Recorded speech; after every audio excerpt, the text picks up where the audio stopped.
Samhain, Halloween, Witch's New Year. Arguably every witch's favorite holiday.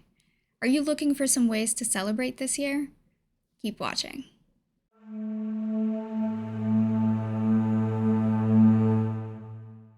My name's Anastasia, and I'm a practicing Slavic witch and a scholar of all things magic, manifestation, and the occult. And today we're going to be talking about Samhain, also known as Halloween or Witch's New Year. You probably already know that Samhain is one of the big festivals on the witch's wheel of the year. It is actually the final of the 3 fall harvests, and it marks the end of the witch's year and the beginning of a new year. Now, not all witches follow the wheel of the year, but it is pretty common, and so Samhain is often viewed as that final festival before a new year begins. Now, you probably know that modern-day Halloween is a derivative of the old Celtic festival, Samhain, when the veil between the living and the world of the spirits was believed to be at its thinnest, which is why spirits could cross over into our world and we could sort of communicate with them. And a lot of the traditions of Samhain have to do with that ancestral, honoring, worship, protection from dark spirits, connection with the other world, things of that nature. Now, what I find extra fascinating, though, is that the Celts weren't the only group or ancient pagan group that had this type of festival. Ancient Slavs, for example, which covered the territories of today's Poland, Belarus, Russia, Ukraine, those areas, which is where I'm from, so it's all very near and dear to my heart. They had a very similar festival at the end of October as well. It was called Dziady, which translates roughly to like grandfathers or forefathers, essentially ancestors. And during that festival, they had a lot of the similar traditions to what the ancient Celtic pagans did as well. For example, they would leave lights and offerings of food on their porches to help the spirits find their way around the village. It was believed that on that night, spirits of our ancient ancestors would come to us, to their old family homes, and sort of join in on the festivities.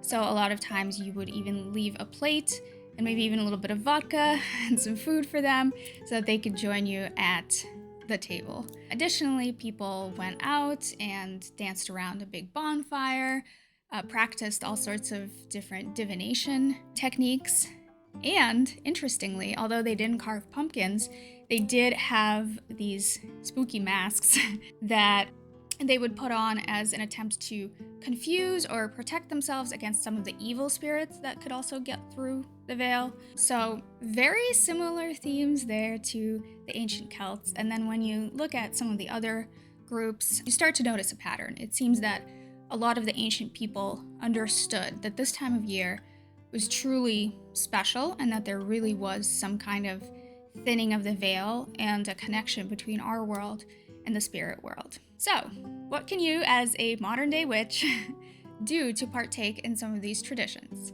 I've put together a couple of ideas for you, so let's dive right in.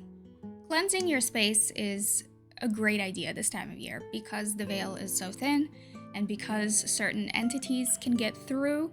You might want to make sure your space is protected and cleansed of anything that you might not want to get through. Cleansing your space is pretty simple. There's so many different ways you could do it. My favorite is smoke cleansing, so you could just use a bundle of sage or a little Palo Santo stick or even a little stick of incense and just kind of walk around your space, your home, your altar, wherever you practice your magical workings, and just make sure to get into every nook and cranny with the smoke. And as you're doing it, just visualize all the bad energy dissipating. Some other fun ways to cleanse, and this is a very practical one, is to simply use a broom, which you probably already do on a regular basis to clean your home. So next time you're doing that, just incorporate a little bit of visualization, picturing how this act of sweeping your floors is sweeping out all of the negative energies. And another really cool way to cleanse is with sound cleansing. That was really big in ancient Slavic practices. They would have little bells and they would walk around the home and kind of just ring in every corner. And that would also get rid of any negative energies. Another really fun thing to do this time of year is to decorate your altar. I love decorating my altar for all the different seasons, all the big holidays for the wheel of the year. For Samhain or Halloween, obviously pumpkins are a great addition. Leaves, any kind of pieces of nature that you can bring in, dried plants, things like that, that convey the spirit of this time of year, basically. You could also put up photographs of some of your ancestors who have passed to sort of honor them and remember them during this time of year and show them that you are thinking about them. The colors of the holiday are usually white, orange, red, brown, sort of the colors of the season. So try to decorate your altar with those. Really, you can take it in any direction, but just taking the time to update your magical space, cleanse it, of course, and just add some imagery of the festival is a great way to honor it. There are many rituals you could do at your sacred space for Samhain. As you know, it's all about connecting with your ancestors as well as... Hi, Bodhi.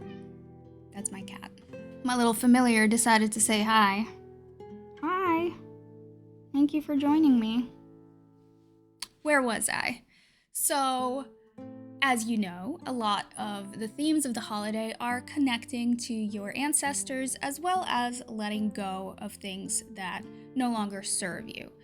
That's because it's the end of the year, so sort of similar to how most secular people celebrate New Year's, there's a sense of letting go and maybe even writing down intentions or resolutions for the new year.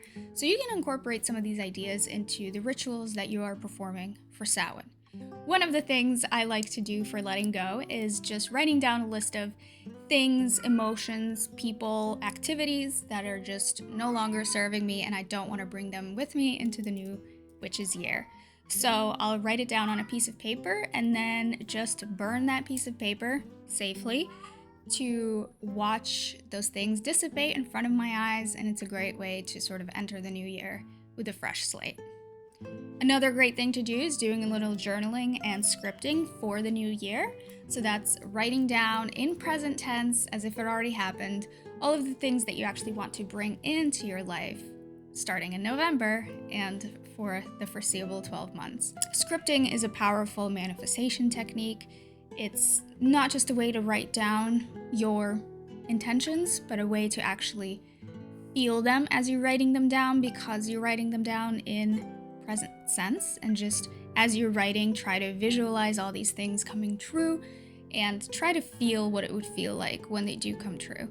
It's a powerful way to attract the energies of the things you want to attract into your life. Because the veil is so thin on this festival, a lot of people like to practice divination. So divination could be anything from tarot cards to reading runes. I'm sorry about my cat. You really want to be in the video, huh? A lot of times when you're doing tarot, you're sort of connecting to your higher self and seeking answers from your higher self. But during Samhain, it's actually really great to try and connect to your ancestors and ask them questions. Ask them for guidance, and because the veil is so thin, they should be able to help you if they choose to. So try out some divination practices, look up some fun Halloween spreads online, and give it a try. Of course, you can't have an ancient festival without a big feast. I highly recommend cooking up some fall-themed, maybe even Thanksgiving-like foods, because ultimately it is the final harvest festival, so you want to celebrate the bounty and give your thanks and gratitude for what this year has brought you. Just sitting down and eating some delicious meals is a great way to celebrate a witch's holiday, and don't forget to leave an extra plate for your ancestors so that they can join you. Lastly, getting outside is a really great idea. Connecting with nature is always a big part of my personal practice. And of course, Samhain, late fall, the smell of the leaves, the beautiful colors. I love getting outside this time of year. Even if you live somewhere without a typical fall, I think it's still a great time to connect, to just go outside, to notice the phase of the moon, to notice the scents, the smells, and really kind of feel the world around you, the way that it is during this special time. Another thing you could do is a bonfire. Bonfires were a big part of these ancient celebrations, especially when it comes to ancestral work. It was believed that sitting around a bonfire is a great way to invite your ancestors to come join you. There's something very familial about sitting around a fire together. So if you have the opportunity, definitely have a little bonfire, sit out there, have some fun, listen to some music, eat something delicious, and take a moment to think about the fact that your ancestors might be right there with you, hanging out. I hope you guys found some of these suggestions helpful. I'd love to know what it is that you do to celebrate Halloween or Samhain, or which is New Year, or Dziady, or whatever you want to call this wonderful time of year. Please leave some comments below. Let me know what your favorite practices are. And remember, there's no right or wrong. This is all about you and your connection to the themes of this holiday.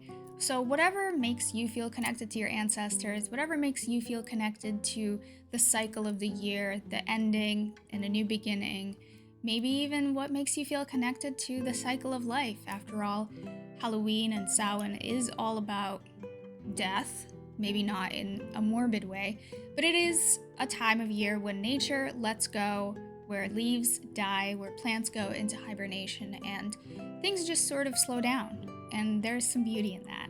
So let me know what you guys are doing, and yeah, I'll see you in the next video. Thanks so much for watching. Don't forget to like and subscribe if you found this video helpful. I'll see you in the next one.